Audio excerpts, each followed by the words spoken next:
The English Channel, June 2023. It's a warm night, and because you've been sleeping with your window open for days, you hear the garage door go up and you wake. Why is the garage door opening? You ask yourself. It's still dark, and that means it's really early in the morning, like before 4 a.m. Now you hear your mum's car start up, and jumping out of bed you rush downstairs because you know where she's going. Opening the door, the wind hits you, taking your breath away. It's wild out this morning. There's a wheelie bin on its side and a recycling crate scuffing up the road with each new gust. Then a shower of rain comes down from nowhere to soak you in your PJs. You click the outside porch light on and wait for Mum to see you as she reverses the car out the garage and onto the drive. Mum notices you immediately, her eyes on yours. She climbs out the car, smiling as she pushes the garage door down, fighting as the wind tries to tear it from its hinges. She wins the fight. "Hey love, what are you doing up?" "Where are you going?" you ask, ignoring her question. Mum hesitates. "There's a call out," she tells you. A call out, again. Your mum is in the RNLI. That's the Royal National Lifeboat Institute.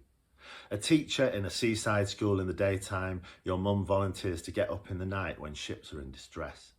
This June, she's been called out 3 times already. 2 of those 3 times to rescue migrants coming from France across the English Channel, 1 for a private yacht in distress. You read about that online because Mum doesn't always like to tell you the details of the rescues that she takes part in. Another gust of wind and the front door slams shut behind you.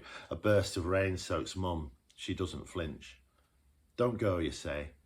"It'll be dangerous tonight." "I have to, love," Mum replies using a soft voice. "Why are there even boats at sea when the weather's like this?" "I don't know who they are or why they're at sea, love, but they're in there and they're in trouble, and it's my job to try and save their lives." There's a crack of lightning out at sea. The whole sky above the English Channel illuminates, and you feel terrified your mum is going out to save these people. Mum comes and kneels next to you on the porch, and the rain pours down your drive and into the drains by the garage door. Who are you supposed to be saving anyway? Your question is whipped up and away by the wind, and you stare at the sky as another flash of lightning. Then hear a rumble of thunder, louder, like the storm, and the danger that comes with it is coming closer. It could be an English fishing boat, or migrants coming from France, or a cross-channel ferry. I don't know, Mum says. But I have to go, it's my duty. It's what I said I would do. I promised, and they need me. And what should I do? I can't just turn over in bed as their boat turns over in the sea.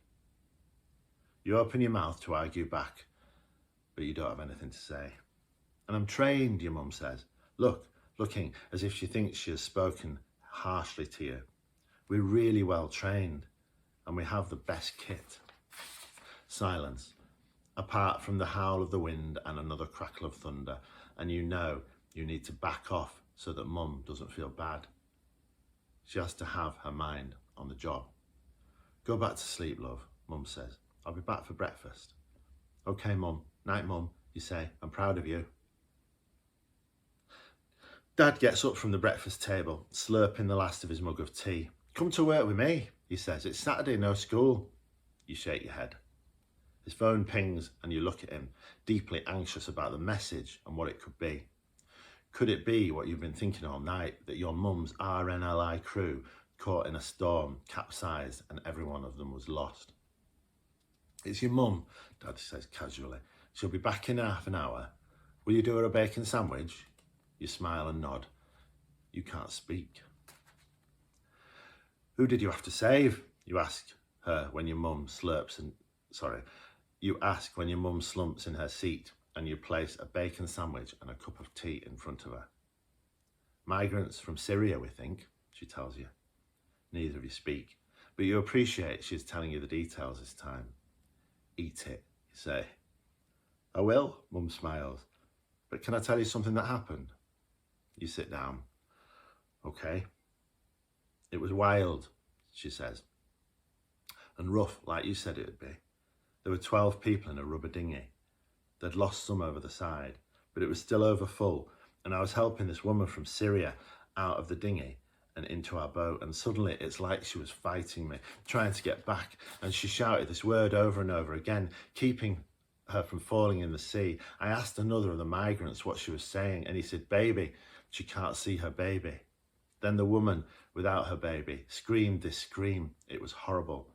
She thought she'd lost a baby over the side, but then Asif, you know, my friend from the RNLI station, he was still in the dinghy, and he held up this baby, which let out an almighty cry, louder than its mum's, and the woman reached out for it.